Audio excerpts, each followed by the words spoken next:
अस्सलाम वालेकुम। चलें जी, हमारा कॉस्ट कैलकुलेशन NRV सारा कुछ हो गया। अब हम देखते हैं हमारा इन्वेंट्री सिस्टम के मेथड्स कौन से हैं, हम उनको डिस्कस आउट करते हैं।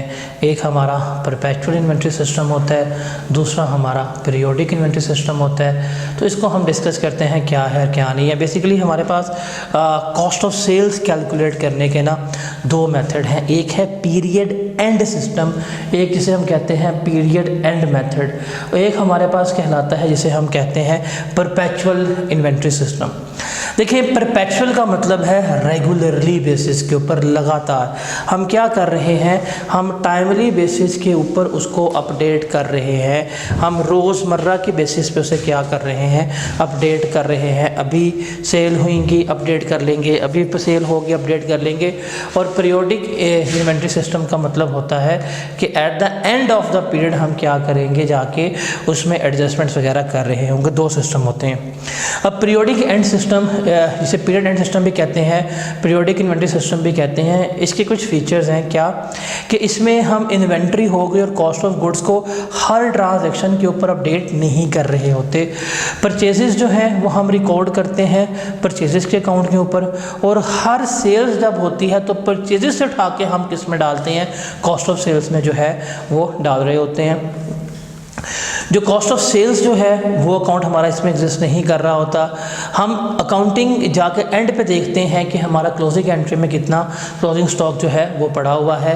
इसमें परचेजेस और परचेज रिटर्न अकाउंट जो है वो हम मेंटेन कर रहे होते हैं। जो लॉस ऑफ इन्वेंट्री होती है वो इसमें ऑटोमेटिकली डील हो जाती है, बिकॉज हमने तो जाके ईयर एंड के ऊपर इन्वेंट्री देखने कितनी पड़ी हुई है, बीच में गुमी शुमी उसका हमें कुछ नहीं पता होता। सो लॉसेस की हमें स्पेशल एंट्री पास नहीं करनी पड़ती। और ये जो लार्ज सिस्टम इन्वेंट्री होती हैं, जो मतलब बड़ी इन्वेंट्री होती हैं, बड़ी बड़ी मशीनें वगैरह हो गई, गाड़ियाँ हो गई, या बड़े इन्वेंट्री या लो वैल्यू आइटम के लिए हम इस सिस्टम को इस्तेमाल करते हैं। दूसरा है हमारे पास परपेचुअल इन्वेंट्री सिस्टम। ये क्या है, ये हर ट्रांजैक्शन के बाद हम इसमें क्या कर रहे हैं, अपडेशन जो है वो कर रहे होते हैं। इसमें इन्वेंट्री हो गई, कॉस्ट ऑफ गुड्स सोल्ड वगैरह हो गई, इसे हम कंटिन्यूसली क्या कर रहे होते हैं, अपडेट कर रहे होते हैं हर सेल के ऊपर, हर परचेज ट्रांजैक्शन के ऊपर। और जो दूसरी ट्रांजैक्शंस होती हैं वो भी हम क्या कर रहे होती हैं, वो हमारे इन्वेंट्री अकाउंट को अपडेट करिए, मतलब सेल्स रिटर्न हो गई, परचेज रिटर्न वगैरह हो गई, वो हम इसमें कर रहे होते हैं। अच्छा, उसके बाद जब परचेजेस हमारी होती हैं वो डायरेक्टली डेबिट होती हैं हमारी इन्वेंट्री अकाउंट में, और उसके बाद हमारे पास कॉस्ट ऑफ गुड्स सोल्ड का अकाउंट भी बना होता है। हम वहाँ पे अपनी एडजस्टमेंट जो है वो लेके चल रहे होते हैं। इसमें परचेजेस अकाउंट इस्तेमाल नहीं होगा, हम कॉस्ट ऑफ गुड्स का अकाउंट जो है वो लेके चल रहे होंगे। और इसमें हम जब क्या करते हैं, इसमें लॉस वगैरह हम डिडक्ट करते हैं। इन्वेंट्री अकाउंट का फिजिकल अकाउंट के साथ जो लॉस होगा वो हम इसमें आइडेंटिफाई कर रहे होते हैं। इसमें हाईली वैल्यू इन्वेंट्रीज होती हैं या जो मोस्ट फ्रीक्वेंट इन्वेंट्रीज होती हैं उनके लिए हम ये मेथड इस्तेमाल कर रहे होते हैं। अब डिफरेंसेस दोनों बैलेंसेस में आता है। लाइक अगर आप पीरियोडिक के तहत रिकॉर्ड करें या परपेचुअल के तहत रिकॉर्ड करें, दोनों के तहत क्या होगा, आपको कुछ ना कुछ डिफरेंस जो है वो मिल रहा होगा। अब पॉसिबल कॉज ऑफ डिफरेंस क्या है, क्या डिफरेंस के कॉजेज़ हो सकते हैं, वो हमने यहाँ पर देखना है। देखें, पहला इन्वेंट्री की चोरी, that is the difference between both methods, value में आ रहा है। इनकरेक्ट पोस्टिंग हो सकती है, डैमेज ऑफ इन्वेंट्री जो रिकॉर्ड नहीं की, रिसीट रिकॉर्ड नहीं की, इशू को रिकॉर्ड नहीं किया, तो ये इन्वेंट्री काउंट और फिजिकल काउंट में डिफरेंस हो सकता है। फॉर एग्जांपल, आप फिजिकली आके इन्वेंट्री काउंट करते हैं जी 1 करोड़ की पड़ी हुई है, रसीदों में देखते हैं तो 1 करोड़ 10 लाख की है। अब वो डिफरेंस आ सकता है, उनकी वजूहतें हैं। कल को आप जब कैफ में आएंगे, फिर कैफ क्वालिफाई करेंगे, फिर आप आर्टिकल्स करने जाएंगे, और फिर आप एक अच्छी फर्म में जाएंगे और वहाँ पे जाके आप ऑडिट डिपार्टमेंट में जाएंगे, तो जब वहाँ पे जाके आपको स्टॉक काउंट में भेजेंगे, आपको बड़ा मज़ा आएगा। हर ईयर एंड के ऊपर ऑडिटर्स की टीम गई होती है स्टॉक काउंट करने के लिए, फिजिकल काउंट करेगी कहाँ पे है, कितना क्या है, कैसे है, तो बड़ा अच्छा आपको फील होगा, बड़ा अच्छा लग रहा होगा, तो वहाँ जाके आप इसको देखेंगे।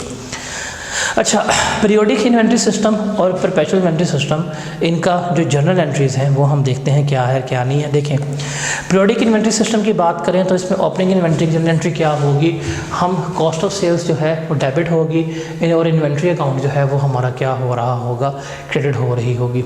और परपेचुअल इन्वेंट्री सिस्टम में ओपनिंग स्टॉक क्या होता है, जो मेरे पास ओपनिंग बैलेंस पड़ा होगा इन्वेंट्री अकाउंट का, ब्रॉडमैन बैलेंस, वही मेरे पास क्या होगा, ओपनिंग बैलेंस कंसीडर हो रहा होगा।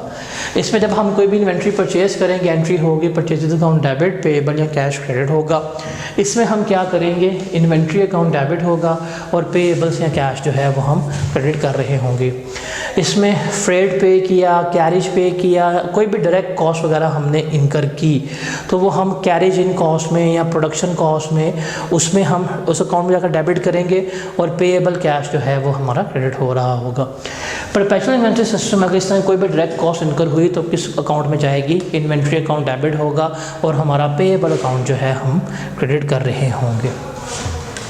फिर डिस्काउंट्स की बात करें तो जब हमें सेटलमेंट डिस्काउंट्स मिलेंगे तो हमारा पेएबल्स डेबिट हो जाएगा और परचेजेस या डिस्काउंट रिसीव जो है वो हमारा क्या हो रहा होगा, क्रेडिट हो रहा होगा।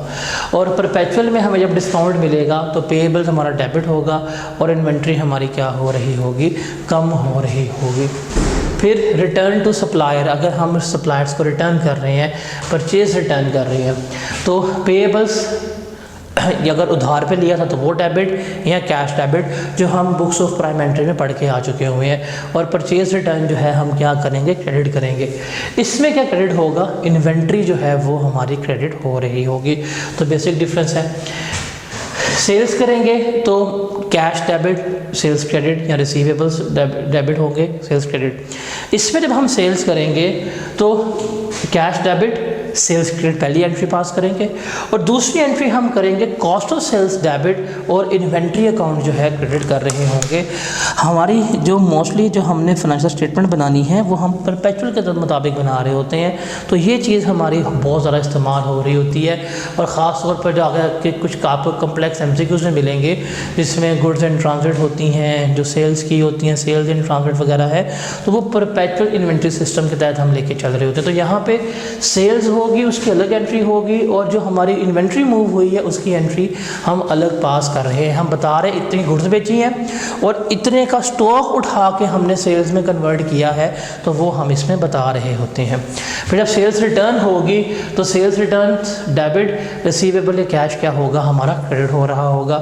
और परपेचुअल इन्वेंट्री सिस्टम में भी सेल्स रिटर्न डेबिट, रिसीवेबल या कैश हमारा क्रेडिट ही होगा, लेकिन साथ हम एडिशनल एंट्री क्या करेंगे, क्या देखें, जब हम सेल्स कर रहे थे तो हम इन्वेंट्री कम कर रहे हैं, कॉस्ट ऑफ सेल्स बढ़ा रहे हैं। जब हमारी सेल्स रिटर्न हुई है तो इन्वेंट्री बढ़ रही है, कॉस्ट ऑफ सेल्स हमारी कम हो रही है। तो ये दो एंट्री जो है ये आपके लिए ज़्यादा इंपॉर्टेंट है, इनको ज़रा आपने याद रखना है, एक ये वाली एंट्री को, एक ये वाली एंट्री को, ये हमारे लिए बहुत ज़्यादा इंपॉर्टेंट है। उसके बाद है एबनॉर्मल लॉस, अगर कोई होगा, जल वगैरह किया, कोई चीज़ जल गई है, इन्वेंट्री टूट गई है, बारिश वगैरह होगी, तो अब नॉर्मल लॉस हम डेबिट करेंगे और परचेजेस जो हैं वो हमारी क्या हो रही होंगी, क्रेडिट हो रही होंगी। और इसमें अब नॉर्मल लॉस डेबिट मतलब प्रॉफिट लॉस का पार्ट बनेगा और इन्वेंट्री अकाउंट हमारा जो है वो क्या होगा, क्रेडिट होगा। ड्राइंग्स की एंट्री होगी, इसमें ड्राइंग्स टू परचेजेस, इसमें होगी drawings to inventory. Free samples होंगे, चैरिटी वगैरह होगी, तो मार्केटिंग एक्सपेंस डेबिट, परचेजेस वगैरह हमारी क्या हो रही होंगी, क्रेडिट हो रही होंगी। और इसमें इन्वेंट्री अकाउंट जो है वो मेरा क्या होगा, क्रेडिट हो रहा होगा। उसके अलावा अगर हम इन्वेंट्री को इस्तेमाल कर रहे हैं नॉन करेंट एसेट्स को बनाने के लिए, तो non current assets debit, purchases account credit. अगर परपेचुअल इन्वेंट्री सिस्टम है तो नॉन करेंट एसेट्स डेबिट होंगे, इन्वेंट्री अकाउंट हमारा क्या होगा, क्रेडिट हो रहा होगा। फिर नॉर्मल लॉस की बात करें, कोई एंट्री नहीं चाहिए। इसमें नॉर्मल लॉस भी होगा तो कॉस्ट ऑफ सेल्स डेबिट हो जाएंगी, इन्वेंट्री हमारी क्या हो रही होगी, क्रेडिट हो रही होगी। फिर अगर एनआरवी के ऊपर हमने लेके चलनी है, अगर एनआरवी का हमें लगा पता, अभी हमने क्लोजिंग इन्वेंट्री की एडजस्टमेंट नहीं की, तो इसमें कोई एंट्री नहीं होगी। लेकिन परपेचुअल में कॉस्ट ऑफ सेल्स डेबिट होगी, इन्वेंट्री हमारी क्रेडिट हो रही होगी, एनआरवी लॉस हम लेके चलेंगे। ईयर एंड एडजस्टमेंट जो होगी, क्योंकि ये पीरियोडिक इन्वेंट्री सिस्टम है, इसमें ईयर एंड की एडजस्टमेंट भी होती है, तो इन्वेंट्री अकाउंट डेबिट होगा, मतलब हम पूरा साल देखा, मतलब पूरा महीना देखा कितनी इन्वेंट्री ले रहे हैं, सारा कुछ देख रहे हैं। एट द एंड देखेंगे कि इन्वेंट्री डेबिट और कॉस्ट ऑफ सेल्स हमारी क्रेडिट हो रही होगी, और इसमें हमारे ऊपर कोई क्लोजिंग बैलेंस की एंट्री नहीं होती। जो अकाउंट में क्लोजिंग बैलेंस होगा वही हमारा इन्वेंट्री अकाउंट होगा। और अगर ईयर एंड के बाद इन्वेंट्री एनआरवी की एडजस्टमेंट करनी हो तो cost of sales debit, inventory account credit, इसमें होगी कॉस्ट ऑफ सेल्स डेबिट और इन्वेंट्री अकाउंट जो है हमारा क्रेडिट हो रहा होगा। तो ये एंट्रीज़ हैं जो हमें क्या कर रही होती हैं, ये सिस्टम बता रही होती हैं। इनके भी क्वेश्चंस करते हैं, इनकी बेहतर अंडरस्टैंडिंग के लिए जब क्वेश्चंस करेंगे उससे पहले हमें फार्मूलाज कुछ देखने पड़ेंगे, जिसमें है हमारे पास कॉस्ट फार्मूलाज, जिस जो है फाइफो और वेटेड एवरेज को, जिसमें हमने स्टॉक कार्ड जो है वो देखना है, बनाना कैसे बनेगा, किस तरह से बनेगा, क्या होगा। इसके बाद फिर मैं आपको इसकी प्रैक्टिस करवाता हूँ कैसे और किस तरह से हम इसकी प्रैक्टिस कर रहे हैं। अब देखें, हमारे पास कॉस्टिंग करने के लिए दो मेथड है, फाइफो और वेटेड एफ को। एक लाइफो भी होता था, लास्ट इन फर्स्ट आउट, वो ऑब्सोलेट हो चुका हुआ है। फाइफो जो है that is first in first out, मतलब जो चीज़ पहले बनाई है उसको पहले आउट करना है। और वेटेड एवरेज का मतलब क्या है कि जो जैसे मर्जी बनाओ, एवरेज मेथड पे हम क्या करेंगे, इसको लेकर चल रहे होंगे। अब फाइफो में जो हमारा कॉस्ट फार्मूला होता है क्या है कि जो चीज़ हमने पहले ख़रीदी या पहले बनाई, आप इन्वेंट्री लेके आते हैं, आपका महीना शुरू हुआ, आपने महीने के शुरू में ये 10 पेन लिए थे, उसके बाद 10 लिए, फिर 10 लिए। जब बेचने की बात आएगी तो सबसे पहले माल होगा उसको पहले सेल करना है, जो सबसे एंड पे माल लिया उसको सबसे एंड के ऊपर सेल जो है वो आपने करना है। और वेटेड एवरेज में क्या होगा कि आपने सारी इन्वेंट्री इकट्ठी कर ली है, अब आप उसको जमा करके क्या कर रहे हैं, आप उसका एवरेज मेथड निकाल रहे हैं। आप बता रहे हैं कि जी पहले 10 यूनिट्स लिए थे 10 रुपये के हिसाब से, अगर 10 यूनिट्स लिए हैं 12 रुपये के हिसाब से, तो 20 की आप निकालेंगे एवरेज प्राइस। तो इस तरह से हम क्या कर रहे होंगे, इसको लेके चल रहे होंगे। फिर हमारे पास कॉस्ट मेजरमेंट टेक्निक होती है, एक है स्टैंडर्ड कॉस्ट मेथड, कि हमारी प्रोडक्ट्स को बनाने में स्टैंडर्ड कॉस्ट कितनी लग रही है, यहाँ तो उससे मेजर करेंगे, या रिटेल मेथड से कि हमारी रिटेल प्राइस वगैरह क्या होगी, उससे लेके चलेंगे। ये इतना हमारे लिए इंपॉर्टेंट नहीं है, इसलिए इसके ऊपर मैं इतनी डिस्कशन नहीं कर रहा। मैं डायरेक्टली चलता हूँ सवालों के ऊपर, वहाँ पर डिस्कस करते हैं। कहते हैं जी, calculate closing inventory at 31 December 2007 and prepare profit statement under perpetual and periodic method of FIFO and weighted average. हमने परपेचुअल के मुताबिक भी बनाना है, हमने पीरियोडिक के मुताबिक भी बनाना है, हमने परपेचुअल के मुताबिक भी बनाना है, हमने पीरियोडिक के मुताबिक भी बनाना है। तो एक उसकी प्रैक्टिस हो जाएगी। और फाइफो देखते हैं और एफको पे देखते हैं क्या है क्या नहीं है। तो दो रिक्वायरमेंट है, क्लोजिंग इन्वेंट्री बताओ कितनी होती है, और प्रॉफिट स्टेटमेंट बतानी है हमारा क्या बनेगा क्या नहीं होगा, उसको देखते हैं। कहता है जी, following information is available from records of K limited in respect of chemical X for the year ended 31 December 2007। Opening inventory उसने हमें गिवन की है, क्वांटिटी है लीटर्स में, रेट पर यूनिट है, टोटल वैल्यू है। ओपनिंग इन्वेंट्री थी हमारे पास 20,000 लीटर्स के, रेट पर यूनिट है, वैल्यू गिवन की है। फिर परचेजेस इसने किए हैं 15 जनवरी को, 21 जनवरी को, 7 जुलाई को, 8 नवंबर को, टोटल लीटर्स कितने हैं ये बनता है। उसने फिर सेल की है हमारे पास, क्वांटिटीज़ ने हमें गिवन कर दी है, सेल्स की प्राइस भी गिवन की है, हमने बताना है। तो पहली है हमने क्लोजिंग इन्वेंट्री निकालनी है, तो हम सबसे पहले क्या बनाएंगे, सबसे पहले हम बनाएंगे स्टॉक लेजर कार्ड, उसको देखेंगे। फाइफो के मुताबिक जब हम स्टॉक लेजर कार्ड बनाएंगे तो आप उसका फॉर्मेट देखिए क्या होगा। आप सबसे पहले यहाँ पे लिखेंगे डेट्स आ गई हैं आपके पास, मेथड है फाइफो, बिकॉज ये जो स्टॉक टेकिंग है ये परपेचुअल पे हो गई है। अगर पीरियड एंड मेथड के ऊपर हम ये स्टॉक टेकिंग नहीं करते, उस पर तो जो एंड के ऊपर हमारे पास पड़ी होती है, हम उसी पे क्या कर रहे होते हैं, हम इसको लेकर चल रहे होते हैं।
आ रही है बस, ठीक है जी।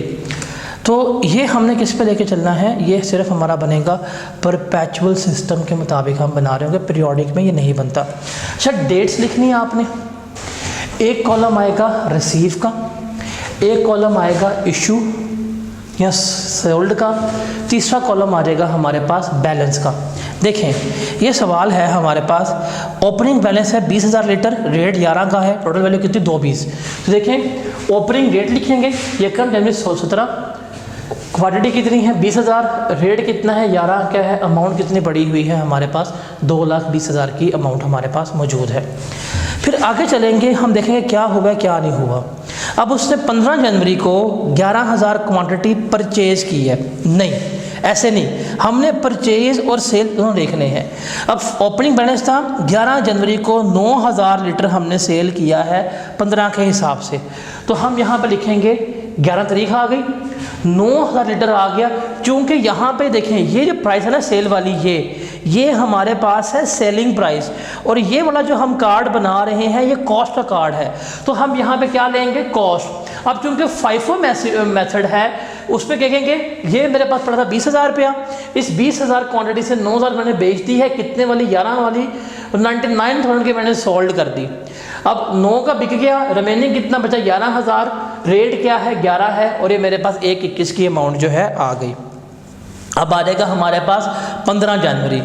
15 जनवरी को हमने 11 के बाद आया 15, 11,000 क्वांटिटी ली है, रेट क्या था 12 के हिसाब से। अब देखें 15 जनवरी को 11,000 क्वांटिटी ली है, रेट क्या पड़ा 12 रुपये का, अमाउंट कितनी आई है हमारे पास 1,32,000 आई है। अब ध्यान से देखना आपने, यहाँ पे जो बैलेंस पड़ा था पहले वो लेके आए, ये है 11,000, ये कितने का था 11 रुपये का था, अमाउंट कितनी आई है हमारे पास 1,21,000 आई है। अब इसमें 11,000 यूनिट्स ये भी आ गए हैं, ये भी हमने यहाँ पे लिख दिए, ये कितने के लिए 12 के, अब ये है 1,32 के। तो अब मेरे पास स्टॉक में 11 और 11 22,000 यूनिट्स पड़े हुए हैं, और वैल्यू कितनी पड़ी हुई है मेरे पास, ये इस वैल्यू के पड़े हैं। मुझे पता है कि ये वाली इन्वेंट्री 11 रुपये के हिसाब से है, ये वाली इन्वेंट्री जो है वो किसके हिसाब से है 12 रुपये के हिसाब से है। अब हम चलेंगे आगे, अब 21 अप्रैल है और 22 अप्रैल, हाँ 22 को सेल, 21 को हमने 8,000 यूनिट परचेज किए हैं, 21 अप्रैल 8,000 यूनिट परचेज की हैं, 13 रुपये के हिसाब से टोटल अमाउंट पे की। अब देखिए यहाँ बैलेंसिंग में, बैलेंस में 11,000 ये वाले पड़े, 11 वाले 11,000 पड़े हुए, 12 वाले, 8,000 हमारे पास आ गए 13 वाले, तो ये मेरे पास टोटल परचेजेज जो है वो आ गई हैं। अब हम चलेंगे आगे, 22 अप्रैल को 18,000 यूनिट हमने बेचे हैं, कितने के ऊपर 15 के ऊपर, तो सेल प्राइस नहीं आएगी, हमने इन्वेंट्री से निकालने हैं। 22 अप्रैल को हमने कितने यूनिट बेचे हैं 18,000, तो मेथड है फर्स्ट इन फर्स्ट आउट, जो सबसे पहले थे वो सबसे पहले हमने आउट करने हैं। तो यहाँ पे मेरे पास 18,000 यूनिट्स बिके हैं, तो 11,000 यूनिट से मेरे पास ये 11 रुपीज़ वाले वो यहाँ पे आ जाएंगे इशूड में, और बाकी 7,000 मेरे कहाँ से निकल लेंगे 12 में से निकल लेंगे, तो ये 18,000 यूनिट्स मैंने सोल्ड कर दी हैं। अब ये 11 रुपये वाले जो यूनिट्स थे वो ख़त्म हो गए हैं, जो 12 वाले यूनिट्स में से इसमें से 7,000 मैंने बेच दिए हैं, बाकी कितने बच गए हैं 4,000, और 8 वाले मेरे पास पड़े हुए हैं सारे के सारे। तो इस तरह से हम क्या कर रहे होंगे, इनको रिकॉर्ड कर रहे होंगे। फिर आ गया हमारे पास 11 मई को हमने 9,000 और यूनिट्स सोल्ड की हैं, 11 में 9,000 यूनिट्स हमने और सोल्ड की हैं। तो अब देखिए जब 9,000 यूनिट्स बेचे हैं तो मेरे पास 4,000 यूनिट्स मौजूद थे, कितने वाले 12 वाले, तो 4,000 इंटू 12 किया, ये मेरे पास आ गया, और बाकी 5,000 कहाँ से बिके हैं इन 8 वालों में से। तो FIFO क्या है फर्स्ट इन फर्स्ट आउट, बिके 9,000 हैं। अब 9,000 ऐसे भी होने चाहिए थे कि 8 ये बेच दो 1,000 यहाँ से बेच दो, ऐसे नहीं करना। FIFO में क्या करेंगे 1,000 हमने 4,000 हमने यहाँ से निकालने हैं, और बाकी हमने 5 यहाँ से निकालने हैं। अब मेरे पास कितने यूनिट्स बचे हैं 3,000 यूनिट्स बचे हैं स्टॉक में, और किस कीमत के लिहाज पे हैं 13 रुपये के लिहाज से जो हैं वो हमारे पास यहाँ पे पड़े हुए हैं। उसके बाद हमारे पास जो है वो कब है 7 जुलाई को उसने लिए हैं 7,000 यूनिट। तो मेरे पास है 7 जुलाई, हमने यूनिट्स कितने लिए हैं 7,000, अमाउंट है हमारे पास 14 रुपये के हिसाब से। अब इन स्टॉक में मेरे पास पड़े हुए हैं 3,000 यूनिट्स, इसकी अमाउंट क्या है 13 रुपये हमने लिख लिया, और ये 7000 यूनिट ला के रखे हैं मैंने 7014 के हिसाब से, ये आ गया मेरे कितने 98 के यहाँ पर आ रहे हैं, तो ये मैंने कर लिया। अब हम चलेंगे आगे।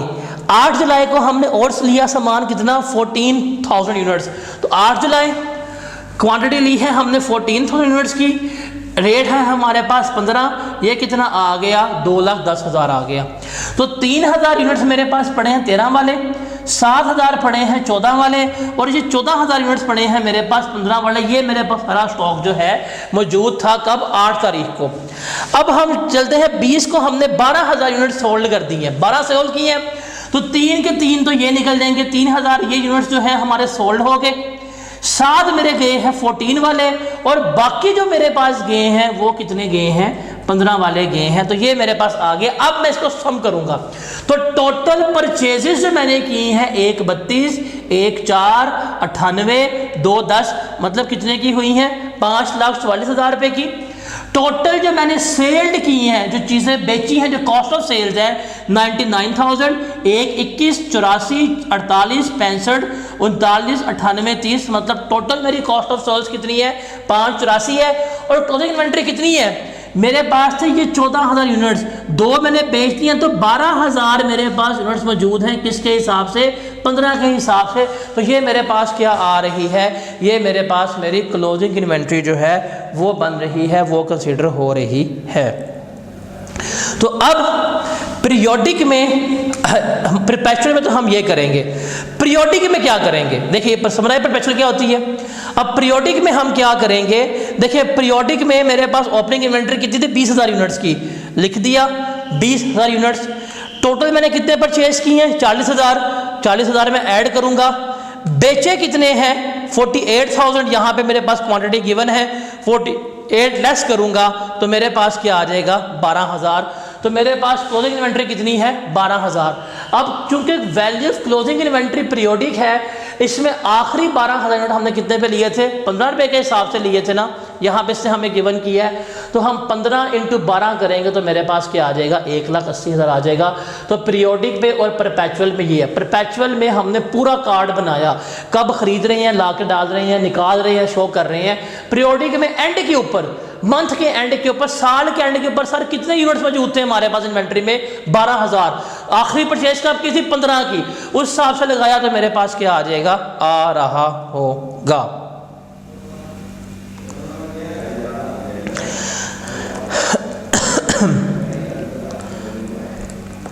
अच्छा, उसके बाद है परपेचुअल। अब परपेचुअल में हम क्या कर रहे हैं, सॉरी, अब है हमारे पास दूसरा method, that is weighted average को मेथड। वेटेड एवरेज को मेथड में क्या होगा, अब ये दोनों जो हमारे पास है, चाहे पीरियोडिक हो चाहे ये हो, हमने FIFO पे किए हैं। ये हमने किस पे कैलकुलेट किए हैं, ये हमने FIFO पे किए हैं। अब हमने लेके चलना है किसके ऊपर, इसको अब हमने लेके ना वेटेड एवरेज के ऊपर। अच्छा, आपको समझ आई पीरियोडिक मेथड में और परपेचुअल में फ़र्क क्या है। परपेचुअल में हर परचेज के ऊपर एंट्री है, हर सेल के ऊपर एडजस्टमेंट है, इसके ऊपर नहीं है। इसके ऊपर साल के शुरू में क्या था, कितना खरीदा, कितना बेचा, एंड में कितना मौजूद है, सिर्फ हमने जाके वही कर देना है, और इसके अलावा इसमें कुछ भी नहीं है। अच्छा, वेटेड एवरेज में क्या फ़र्क होगा, देखें आपने परचेजेस की थी, अब अगर हम बना रहे हैं परपेचुअल सिस्टम के तहत, आपके पास था ओपनिंग अकाउंट, ये कम तारीख को क्वांटिटी पड़ी थी आपके पास 20,000 यूनिट्स की, या आपने ये यहाँ पे लाके लिख दिया था। फिर आपने लिए 9,000 यूनिट्स, ठीक है, आपने बेचे 9,000 यूनिट्स बेचे आपने, आपके पास रिमेनिंग कितने बच गए 11,000 यूनिट्स जो हैं वो बच गए। 11 रुपये के हिसाब से कीमत कितनी बढ़ी 1,21,000 आपके पास कीमत जो है वो आ रही है। फिर 15 तारीख को आपने 11,000 यूनिट्स जो है वो खरीदे हैं 12 रुपये के हिसाब से 1,32,000। अब यहाँ पे हम निकालेंगे वेटेड एवरेज। देखिए पहले मेरे पास थे 11,000 यूनिट्स, मैंने फिर लिए 11,000 यूनिट्स, तो मेरे टोटल कितने हो गए हैं, मेरे पास टोटल हो गए हैं 22,000 यूनिट्स। इन 11,000 यूनिट की कॉस्ट कितनी थी 1,21,000 थी। ये जो मैंने लिए हैं 12 रुपये के हिसाब से, इनकी कॉस्ट कितनी आई है 1,32,000 इसकी कॉस्ट आई है। 1,21 और 1,32 कितना होगा मेरे पास, ये बनेगा मेरे पास 2,53,000। अब इस 253 को मैं डिवाइड करूंगा 22,000 के ऊपर, तो ये मेरे पास आ जाएगी एवरेज प्राइस। तो ये हम क्या कर रहे हैं, हम टोटल को टोटल में डिवाइड करेंगे तो एवरेज प्राइस जो है वो मेरे पास आ रही होगी। फिर 21 तारीख को हमने 8,000 यूनिट्स मजीद लिए थे, कितने के हिसाब से, 13 के हिसाब से। अब देखें हमने कितने यूनिट लिए, 8,000। अब इससे पहले मेरे पास 22,000 यूनिट्स जो हैं वो मौजूद थे, इनकी कीमत थी मेरे पास 2,53,000 रुपये। अब मैंने 8,000 यूनिट्स मौजूद लिए हैं तो ये हो गए हैं 30,000 के। अब ये 253 में मैंने कितने के लिए हैं, 1,04,000 के, तो इसको जमा करूँगा ये बनेगा 3,57,000। अब 3,57,000 को डिवाइड किया 30,000 के ऊपर, तो अब मेरे पास क्या आ गई है, अब मेरे पास एवरेज प्राइस आ गई है कि ये इन्वेंट्री जो मेरे पास पड़ी हुई है ये कितने की है, 11.9 रुपीज़ की जो है वो मौजूद है। तो ये है हमारे पास वेटेड एवरेज। मतलब जब भी हम परचेज करेंगे तो हम टोटल को क्या करेंगे, टोटल यूनिट्स पर डिवाइड कर देंगे। फाइफो में क्या था कि भाईजान ये हमारे पास है 12 रुपये वाले, ये 13 वाले हैं, ये 11 वाले हैं, हमने अलग रखे हुए थे। लेकिन इसमें क्या होगा, इसमें जब भी हम परचेज करेंगे, जब भी खरीदेंगे, जब भी लेके आएंगे, हम क्या करेंगे, टोटल करेंगे, टोटल यूनिट पर डिवाइड करेंगे, हमारे पास क्या हो जाएगी, रिवाइज प्राइस आ जाएगी। तो इसमें हम क्या कर रहे हैं, इसमें जो मेरे पास टोटल कॉस्ट होगी उसको मैं टोटल यूनिट्स पे डिवाइड करूंगा तो मेरे पास जो है वो अमाउंट आ जाएगी, अब मेरे पास जो है वो प्राइस आ जाएगी। अब मेरे पास आ गया जी 22 अप्रैल, मैंने 18,000 यूनिट्स बेचे हैं। अब किस कीमत पे, तो मेरे पास जो लेटेस्ट प्राइस पड़ी है उसके ऊपर। अब यहाँ मुझे नहीं देखना पड़ता जी ये मैंने 18 बेचे हैं, कौन से पहले वाले हैं, कौन से बाद नहीं, वेटेड एवरेज में है, हमें पता है कि हमारी एवरेज प्राइस क्या है। हमने सिंपल क्या करना है, हमने जो हमारी एवरेज प्राइस होगी हमने उसके ऊपर रख के जो है वो क्या कर देने हैं, बेच देने हैं। 18 बिके हैं, कीमत क्या थी 11.9 बेच दी है। फिर 9 बेचे किसके ऊपर, 11.9 के ऊपर, ये भी हमने क्या कर दी है, बेच दी है। फिर हमने 7 तारीख को बाय किए कितने यूनिट्स, 7,000 यूनिट्स, किसके ऊपर, 14 के ऊपर। अब देखें मेरे पास स्टॉक में कितने यूनिट मौजूद थे, पहले 3,000। मेरे पास कितने यूनिट मौजूद थे स्टॉक में, पहले मेरे पास स्टॉक में पहले यूनिट से मौजूद 3,000, इनकी कीमत कितनी थी 35,700। अब मैंने यूनिट्स कितने बाय किए, 7,000। टोटल मेरे पास कितने यूनिट्स हो गए हैं, 10,000। इसकी कॉस्ट कितनी है, 98,000 है। टोटल मेरे पास कितनी कॉस्ट हो गई है, 133,700। अब 133,700 को डिवाइड किया 10,000 के ऊपर तो मेरे पास क्या आ गई है, एवरेज कॉस्ट आ गई है, वो कितनी है, 13.37 आ गई है। फिर हमने बाय किए कितने, 14,000 यूनिट्स, किस रेट के ऊपर, 15 के ऊपर। तो पहले मेरे पास थे 10,000, 14 ऐड किए कितने हो गए, 24,000। कितने के लिए, 210 के, तो वो भी ऐड की कितनी होगी, 243 हो गई। तो 243 को डिवाइड किया 24,000 के ऊपर तो मेरे पास क्या हो गई, मेरे पास एवरेज प्राइस आ गई कि ये मेरी क्या बनती है, ये मेरी एवरेज प्राइस जो है वो इसमें बन रही होती है। तो ये हम इसको इस तरह लिखेंगे। अब जब मैंने अगले यूनिट्स बेचे हैं 12,000 के, लेटेस्ट प्राइस के ऊपर बेचे तो मेरे पास तो आ गई। अब मेरे पास क्लोजिंग इन्वेंट्री कितने की, जो है 12,000 की, प्राइस क्या है 14.23, और इसके ऊपर ही मैं क्या करूँगा, लेकर चल रहा हूँगा। तो परचेजेस मैंने की थी 544 की, बेची मैंने 592 की है, और मेरे पास क्लोजिंग इन्वेंट्री कितनी मौजूद है, 171 की मौजूद है। तो इस तरह हम क्या कर रहे होते हैं, इसको लेकर चल रहे होते हैं, इस तरह हम इसे क्या कर रहे होते हैं, कैलकुलेट जो है वो कर रहे होते हैं।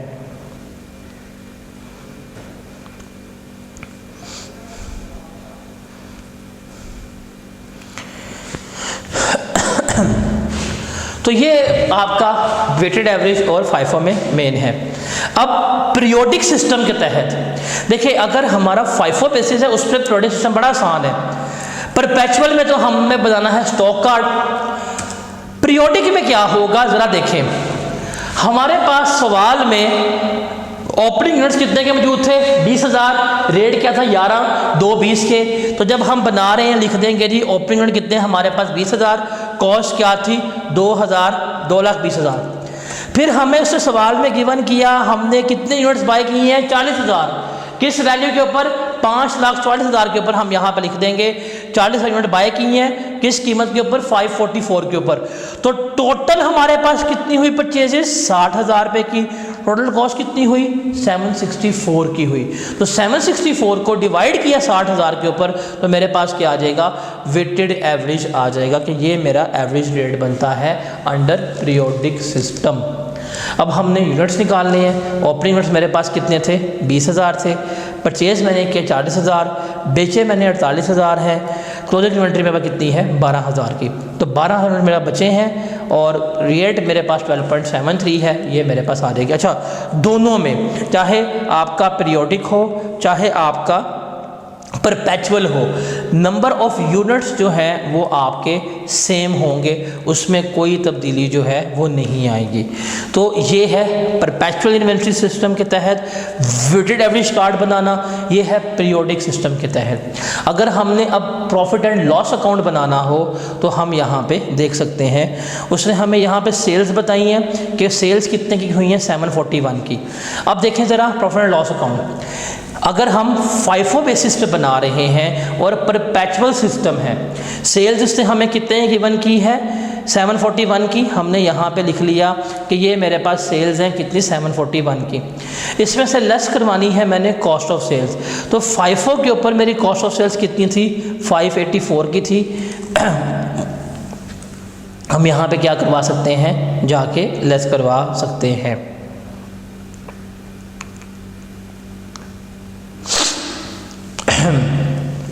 यहाँ इन अदर वर्ड्स हमें ओपनिंग स्टॉक पता है यहाँ पे कितना था, हमें क्लोजिंग स्टॉक पता है कितना है, हमारी परचेजेस कितनी है हमने स्टॉक से निकाली हैं। हम जाके यहाँ पे वैल्यू प्लेस कर देंगे कि ओपनिंग स्टॉक था हमारा 220 का, हमने परचेजेस की हैं इतने की, क्लोजिंग इन्वेंट्री इतने की आई है हमारी, ये मेरी कॉस्ट ऑफ सेल आ गई 544, ये मेरे पास GP आ गया। पीरियोडिक में देखूँगा, ओपनिंग इन्वेंट्री मुझे पता थी, मैंने यहाँ पे जब पीरियोडिक बनाया था, इस पीरियोडिक में मुझे पता लग गया था कि रेट मेरा ये है। ओपनिंग इन्वेंट्री मुझे पता है और कितनी थी? 220 की थी। परचेजेस मैंने की हैं कितने की? 544 की, जो मुझे यहाँ पे गिवन की गई सवाल में कि जो मैंने परचेजेस कितनी की हैं? 544 की। ओपनिंग स्टॉक हमने इस पे जमा किया परचेजेस 544 का, लेस किया हमने क्लोजिंग इन्वेंट्री जो हमने यहाँ पे निकाली थी 180 की, तो मेरे पास प्रॉफिट आ गया 157 आ गया। परपेचुअल में भी अब देखा जाए अगर वेटेड एवरेज में, तो वेटेड एवरेज में भी हमारे पास जब हमने बनाया था तो मेरे पास ओपनिंग स्टॉक कितना था? 220 का, वो हमने यहाँ पे लिखा था। उसके बाद हमारे पास जो है था इस कार्ड में से जो हमारी कॉस्ट ऑफ सेल्स है 502 आई है। अगर आप इसको इन अदर वे भी लेके चलना चाहते हैं, हमने परचेजेस की थी 544 की, तो आप इस 220 पे 544 ऐड करेंगे, आपका क्लोजिंग स्टॉक था 171 का, आप इसमें से 171 लेस करवाएंगे, आपके पास कॉस्ट ऑफ सेल आ जाएगी कितनी बनेगी? 592150 आ जाएगी, जो हमने यहाँ पे निकाली है ये वाली अमाउंट 592150। तो ये डायरेक्टली कॉस्ट ऑफ सेल हमने निकाली है, वो हम लेस करेंगे, मेरे पास क्या हो जाएगा? मेरे पास GP आ जाएगा। और अगर हम वेटेड एवरेज को में चलते हैं पीरियड एंड मेथड के ऊपर, पीरियोडिक मेथड के ऊपर, ओपनिंग स्टॉक मुझे पता था 220 का लिया है मैंने परचेजेस की हैं 544 की, मैंने वो भी यहाँ पे लिखी हुई थी। ऊपर उसके अलावा क्लोजिंग स्टॉक की मैंने वैल्यू यहाँ डिटर्मिन की थी 12.53 के 73 के हिसाब से 152,800, वो भी मैं यहाँ पे लेस करवा दूँगा, तो मेरे पास क्या आ रहेगा? ग्रॉस प्रॉफिट जो है वो आ रहा होगा। तो sir this is the difference between periodic method and perpetual method. तो स्टॉक टेकिंग कार्ड बनाना है हमने और हमने फिर इसको इस हिसाब से करना है। तो इसी पैटर्न के ऊपर ये हमारा एक क्वेश्चन है।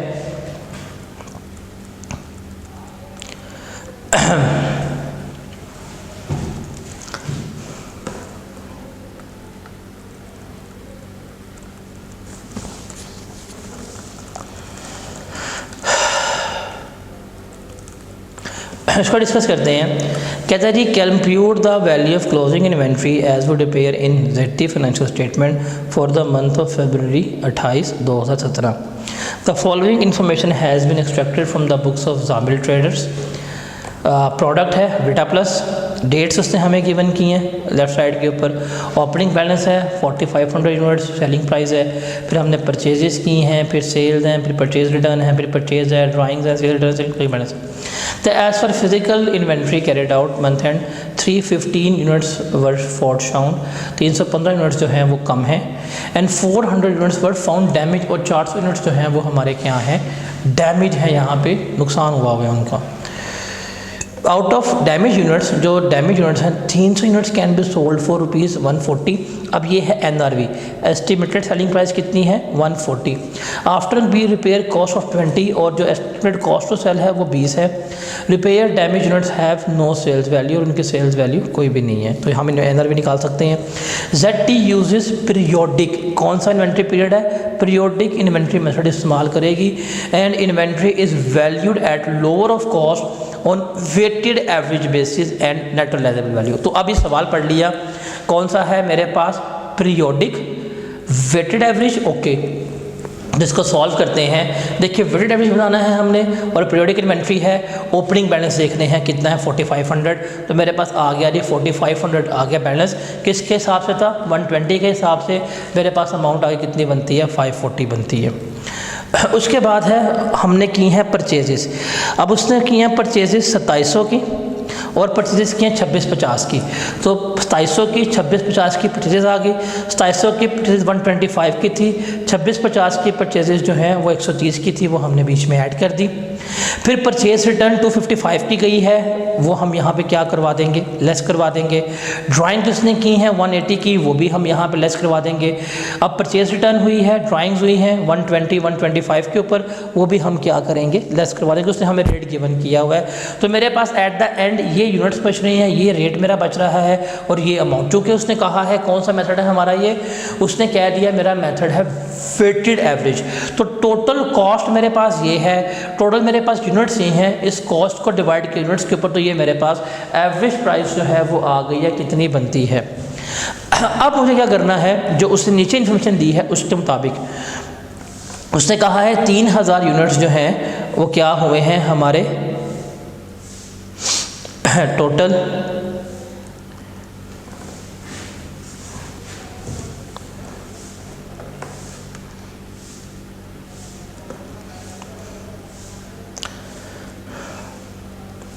हमारे पास उसने कहा है क्लोजिंग बैलेंस कितना है, 3715 यूनिट्स हैं जो उसने हमें गिवन किए हैं। उसमें से उसने कहा है कि 400 यूनिट्स जो हैं वो डैमेज हैं, 300 बिक जाएंगे, और बाकी तो बिकेंगे नहीं। जो नहीं बिक सकते वो 100 हैं, डैमेज जो हैं वो कितने हैं, 300 हैं। और जो शॉर्ट हैं वो कितने हैं, 315 के हैं। तो जो नॉर्मल यूनिट्स हमारे पास कितने हैं, 3000 यूनिट्स जो हैं वो ये हैं। कॉस्ट है हमारे पास 124.5 उसने हमें गिवन की हैं। लास्ट उसकी सेल्स जो हमने की हैं 160 की, सेलिंग प्राइस जो है वो 160 की है। अब हमने लेना होता है कॉस्ट ऑफ सेल्स और NRV होती है एस्टिमेटेड सेलिंग प्राइस और cost to sale minus cost to sale. तो माइनस कॉस्ट टू सेल तो इसमें है ही नहीं, तो यही लोअर है, तो हमारे पास कॉस्ट 124 ही आ जाएगी। तो हम इसको उस वैल्यू के ऊपर वैल्यू कर रहे होंगे। अब जो शॉर्टेज है उसका तो हमें पता ही नहीं है, उसके बारे में हम कुछ नहीं बता सकते। जो अनसेल्ड हैं उसके बारे में भी हम कुछ नहीं बता सकते।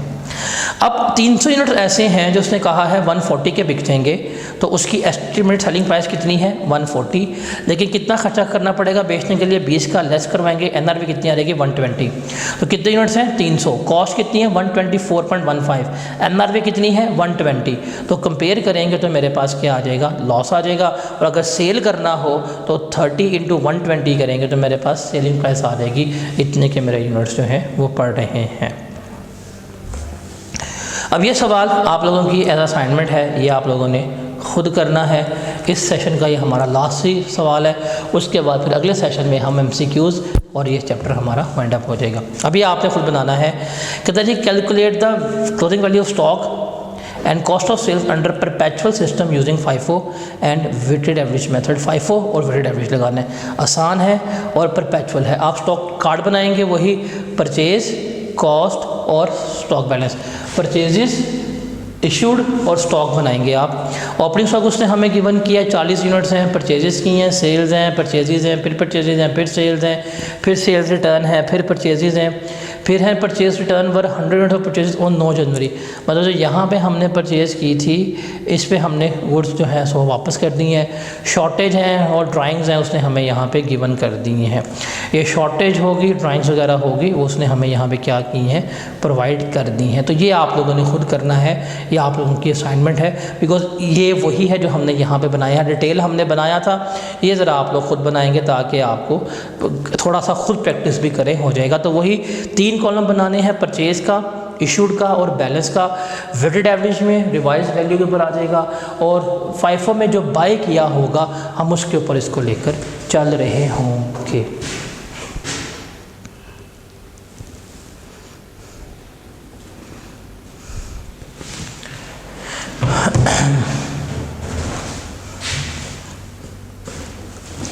मैं ज़रा एंट्रीज करता हूँ। कहते हैं medium savings sell goods at cost plus 30% using periodic inventory method to record the inventory following transaction took place pertain to August इतना। 4 अगस्त को purchase goods on cash for ₹568,000। देखें 4 अगस्त को purchases account debit, cash account credit, हमने क्या की हैं, कैश परचेजेस की हैं।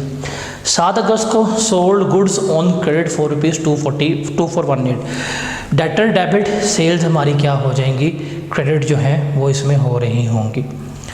उसके बाद वो कहता है 10 अगस्त को goods return to a supplier costing ₹87,000 purchase return.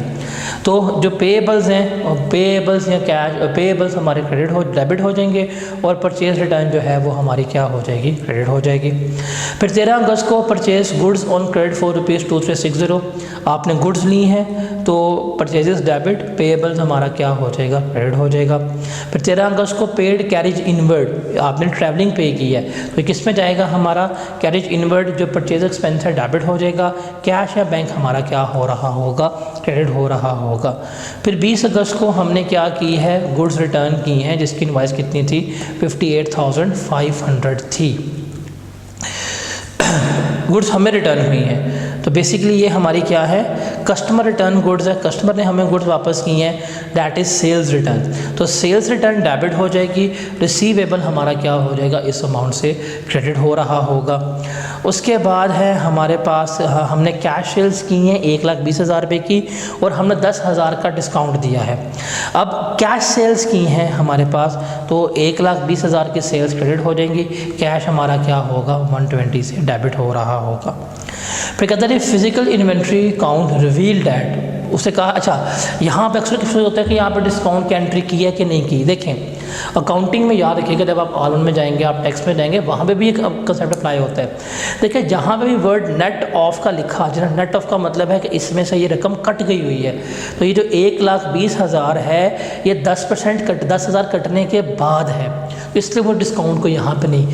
Remember जहाँ पे भी नेट ऑफ का वर्ड लिखा हुआ आ जाए, जहाँ पे भी नेट ऑफ का वर्ड आपको लिखा हुआ आ जाए, नेट ऑफ का वर्ड गिवन हो, उसका मतलब है ये रकम, ये अमाउंट जो है वो क्या है, डिडक्टेड है, ये रकम, ये अमाउंट जो है आपकी कटी हुई है। तो इसलिए हम क्या करेंगे, इसको लेके चलेंगे। फिर है जी physical inventory count reveal that goods having listing price of 26,000 has been expired and had to be scrapped, this is considered abnormal loss. 26,000 है, हमने क्या करना है, इसको लेके चलना है। अच्छा अब उसने हमें यहाँ पे बताइए सेल प्राइस और हमने कॉस्ट में एंट्री करनी है, हमें इसकी कॉस्ट चाहिए। अब उसने कहा है ये गुड्स को बेचता है कॉस्ट प्लस 30% के ऊपर, cost plus 30%, cost 100, 30, sale price कितनी है 130, इसका मतलब है 26,000 सेलिंग प्राइस है, ये शो कर रहा है 130 पर डिवाइड करेंगे, 100 से मल्टीप्लाई करेंगे तो मेरे पास कॉस्ट आ जाएगी, वो कितनी होगी 20,000। अब ये हमारे पास क्या हो गई है, गुड एक्सपायर हो गया, इसको स्क्रैप करना है, एबनॉर्मल लॉस है, तो एबनॉर्मल लॉस हमारा डेबिट हो जाएगा 20,000 से और परचेजेस जो है वो मेरी क्या हो रही होगी, 20,000 से क्रेडिट हो रही होगी। तो ये हमारी एंट्री जो है वो हमने क्या करनी है, इसमें पास करनी होती है। उसके बाद है जी the following transaction relate to Multan trading company for the year ended 31 December 2017। They had opening inventory of 10,000, purchases की हैं 1.5 लाख की, फ्रेट पे किया है परचेजेस पे 8,000 रुपये का, good costing 22,000 return to vendors during the year, sales हैं उसकी 170 की, these goods had cost 1,45,000, customer return goods 25,000, cost of these goods for rupees 20,000। MTC during December loss was caused by flood which amounted to 7,000. Okay, MTC estimate that 1% of the stock purchase is usually lost in handling every time. Physical stock take जो है वो 31 दिसंबर को stock जो है वो 12,500 का था। हमने रेलेवेंट लेजर बनाना है, ट्रेडिंग अकाउंट बनाना है, और हमारा सिस्टम कौन सा है, पीरियोडिक एंड और परपेचुअल इन्वेंट्री सिस्टम है। तो लेजर्स बनाने हैं। अब मेरे ख्याल से ये तो अब बना लेनी चाहिए आपको कि ये भी मुझे ही करवाने हैं। चलें मैं डिस्कस कर देता हूँ। देखिए पहला हम बनाते हैं पीरियोडिक सिस्टम के तहत। पीरियोडिक सिस्टम में हमारा बनेगा इन्वेंट्री अकाउंट, ठीक है, और परचेजेस का अकाउंट जो है हमारा बन रहा होगा। अब इन्वेंट्री अकाउंट है हमारे पास, ओपनिंग इन्वेंट्री है 10,000 की, हमने यहाँ पे लिखी हुई है। क्लोजिंग इन्वेंट्री है 12,500 की, उसने हमें यहाँ पे गिवन की है। क्लोजिंग इन्वेंट्री हमारे पास कितनी है, 12,500 की है। और तो कुछ नहीं है हमारे पास जी, और कुछ नहीं है हमारे पास। अच्छा, फिर हमने की है परचेजेस कितने के, 1.5 लाख की, तो हम बनाएंगे अकाउंट परचेजेस का। परचेजेस अकाउंट की हैं 1.5 लाख की हमने परचेजेस की हैं। ओके, फिर हमने गुड्स कॉस्टिंग जो हैं वो 22,000 के रिटर्न, फ्रेट पे किया है 8,000 रुपये का, तो फ्रेट का आ जाएगा अकाउंट, हमने कैश पे किया 8,000 रुपये का, यही अकाउंट क्लोज हो जाएगा। ये कहाँ निकल जाएगा, हमारा प्रॉफिट एंड लॉस अकाउंट में चला जाएगा। उसके बाद है ये गुड कॉस्टिंग 22,000 वो रिटर्न टू वेंडर्स, तो परचेज़ रिटर्न हमारी हुई है 22,000 रुपये की, तो पेएबल्स हमारे क्रेडिट हो जाएंगे और परचेज़ रिटर्न हमारा क्या, पेएबल्स जो हैं डेबिट हो जाएंगे और परचेज़ रिटर्न हमारा क्या हो रहा होगा, क्रेडिट हो रहा होगा। फिर सेल्स हमने की है 70 की, उनकी गुड्स की ओरिजिनल कॉस्ट थी 145 की, तो वो तो हमारी सेल्स वहाँ पे आ जाएगी। फिर कस्टमर्स ने गुड्स रिटर्न की हैं 25,000 रुपये की, उनकी कॉस्ट जो है 20,000 रुपये थी, तो ये सेल्स में जाएगा हमारा। हमने, क्योंकि उसने कहा है हमने रेलेवेंट लेंजर अकाउंट बनाने हैं परचेजेस के साथ, सेल्स का हम अकाउंट नहीं बना रहे यहाँ पे। फिर during December loss was cost by flood inventory में, और 7,000 की इन्वेंट्री हमारी चली गई है, तो परचेजेस में हमारा 7,000 का फ्लड जो है वो नुकसान हुआ, वो परचेज अकाउंट हमारा क्या हो जाएगा, क्रेडिट हो जाएगा। रिमेनिंग कहाँ निकल जाएगी, हमारी इन्वेंट्री जो है वो चली जाएगी प्रॉफिट एंड लॉस अकाउंट में। इतनी इन्वेंट्री हमने परचेजेस की है, और रेलेवेंट लेजर तो यही है हमारे पास। अगर ट्रेडिंग अकाउंट में जाएंगे तो देखें 170 की इसने सेल की है, हमने यहाँ पे लिखी 170 की सेल है। 25,000 रुपये की जो उसको गुड्स जो हैं रिटर्न हुई हैं, सेल्स रिटर्न लेस की है, तो मेरे पास उसकी नेट सेल्स आ गई हैं। अब कॉस्ट ऑफ सेल्स में चलें तो ओपनिंग इन्वेंट्री मेरे पास 10,000 की थी, मैंने यहाँ पे लिखी। परचेजेस मैंने की हैं, क्लोजिंग बैलेंस 143 का आया था, वो भी आके मैंने यहाँ पे लिख दिया। 8,000 का मैंने फ्रेट वगैरह पे किया, वो मैंने बीच में ऐड कर दिया। 22,000 रुपये की मैंने यहाँ पे परचेज़ रिटर्न की थी, तो मैंने जाके यहाँ पे 22,000 रुपये की परचेज़ रिटर्न लेस करवा दी। उसके बाद मेरे पास क्लोजिंग इन्वेंट्री पड़ी है 12,500 की, तो 12,500 की मैंने क्लोजिंग इन्वेंट्री भी लेस करवा दी। तो ये सेल्स 145 की थी, कॉस्ट ऑफ सेल्स 126,500 की आई है। मेरा ग्रॉस प्रॉफिट जो आ गया वो कितना है, 18,500 का मेरा ग्रॉस प्रॉफिट जो है वो आ रहा है। तो पीरियोडिक में तो हम ये बनाते हैं, परपेचुअल में हम क्या बनाते हैं, परपेचुअल में हमारा इन्वेंट्री अकाउंट बनता है। अब उसमें ओपनिंग पेएबल होगा, आ जाएगा बैलेंस 10,000 था, जो हमने परचेजेस की हैं 1.5 लाख की, कहाँ जाएगा, inventory account debit, purchases credit. जो फ्रेट वगैरह पे किया हम कहाँ करेंगे, इन्वेंट्री अकाउंट डेबिट, जो कैश पे किया क्रेडिट कर देंगे। जो सेल्स रिटर्न हुई है, हम पढ़ के आए थे जब सेल्स रिटर्न होती हैं तो डेटर हमारा क्या होता है, क्रेडिट होता है, और इन्वेंट्री अकाउंट हमारा डेबिट हो जाता है। जो परचेज रिटर्न करते हैं तो क्या होता है, पेएबल्स हमारे डेबिट होते हैं, इन्वेंट्री अकाउंट हमारा क्रेडिट हो रहा होता है। जो लॉस हुआ है वो भी हमारा फ्लड का यहाँ पे चलेगा। फिर 1% जो इन्वेंट्री लॉस है, नॉर्मल लॉस है, वो भी हम यहाँ पे क्या करेंगे, लेस करवा देंगे, 1.5 लाख का 1% आ जाएगा। रिमेनिंग कहाँ चली जाएगी, हमारी कॉस्ट ऑफ सेल्स में जा रही होगी, बैलेंसिंग अमाउंट, क्योंकि उसने हमें क्लोजिंग बैलेंस गिवन किया है, ये लिखेंगे। बैलेंसिंग अमाउंट हमारी कहाँ चली जाएगी, कॉस्ट ऑफ सेल्स में चली जाएगी। या इन अदर वर्ड्स आप कह सकते हैं उसने आपको यहाँ पे कॉस्ट ऑफ सेल्स गिवन की है 145 की, तो परचेज अकाउंट हम जब आप बनाएंगे कॉस्ट ऑफ सेल्स का, तो कॉस्ट ऑफ सेल्स में अकाउंट आ जाएगा 145 का, नॉर्मल लॉस आ जाएगा, सेल्स रिटर्न आ जाएगा और जो नेट आपके पास आएगी, जो प्रॉफिट एंड लॉस अकाउंट लगेगा, वो कितनी होगी, 126,500 जा रही होगी। तो नेट सेल्स है आपकी 145, कॉस्ट ऑफ सेल्स है 126,500, जीपी कितना आएगा आपका 18,500। तो सिंपल सी बात है, परपेचुअल इन्वेंट्री सिस्टम में सारा कुछ जो है हम किसको चार्ज करते हैं, इन्वेंट्री अकाउंट को चार्ज कर देते हैं। पीरियोडिक इन्वेंट्री सिस्टम में हम जो परचेजेस होती हैं वो चार्ज करते हैं परचेजेस को, बाकी हम उसमें लेके चल रहे होते हैं। तो यहाँ पे हमारा ये भी ख़त्म होता है। उसके बाद है हमारे पास आखिरी एरिया, छोटा डिस्कशन वाला एरिया है, that is recognition and disclosure, कि हमने इनको क्या करना है, रिकॉग्नाइज कैसे करना है। तो बेसिकली जब इन्वेंट्री को हम बेच देते हैं तो हम उसे क्या करते हैं, एक्सपेंस के तौर पर रिकॉर्ड करते हैं। देखिए ये जो कॉस्ट ऑफ सेल्स है ना, ये प्रॉफिट एंड लॉस अकाउंट में जब बिक जाएंगी तो ये मेरा क्या होगा, एक्सपेंस होगा। उसके अलावा अगर लॉस वगैरह होगा, एनआरवी लॉस हो गया या नॉर्मल लॉस हो गया, नॉर्मल लॉस हो गया, जिस टाइम पीरियड में होगा हम इसको उस टाइम पीरियड में क्या करेंगे, एज अ लॉस रिकॉर्ड कर रहे होंगे। अगर हमने कोई इन्वेंट्री को कम किया लेकिन इन्वेंट्री की वैल्यू बढ़ गई है तो रिवर्सल को हम रिकॉर्ड करेंगे। और सम इन्वेंट्रीज को हम दूसरे एसेट में भी इस्तेमाल कर रहे होते हैं, मतलब अब अपनी ही, फॉर एग्जांपल आप एसी की फैक्ट्री हैं और आप अपनी ही बिल्डिंग में ऐसे इस्तेमाल कर रहे हैं, तो जहाँ दूसरे आप एसेट्स की कंस्ट्रक्शन में इसको इस्तेमाल कर रहे होंगे तो वहाँ पे आप उसको उसकी कॉस्ट का पार्ट भी जो है वो क्या कर रहे होंगे, बना रहे होंगे।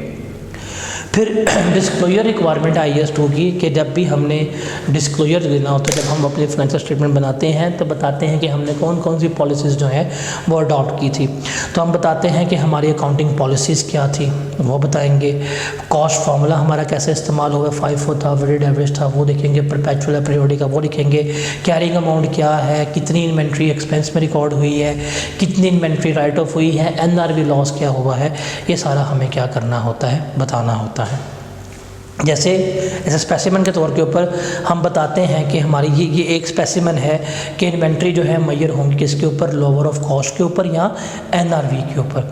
और हम बताएंगे कॉस्ट हमने मैयर किया है कि इतने का रॉ मटेरियल है, इतने का वर्क इन प्रोसेस है, इतने की फिनिश गुड्स हैं, इतने का टोटल हमारे पास मौजूद है। फिर जितनी इन्वेंट्री बिक गई हैं वो हम बता देंगे, कितनी हमने as an NRV expense record किया है वो भी हम क्या कर रहे होंगे, बता रहे होंगे। तो यहाँ पे हमारा इन्वेंट्री जो है वो कंप्लीट होता है सेशन में।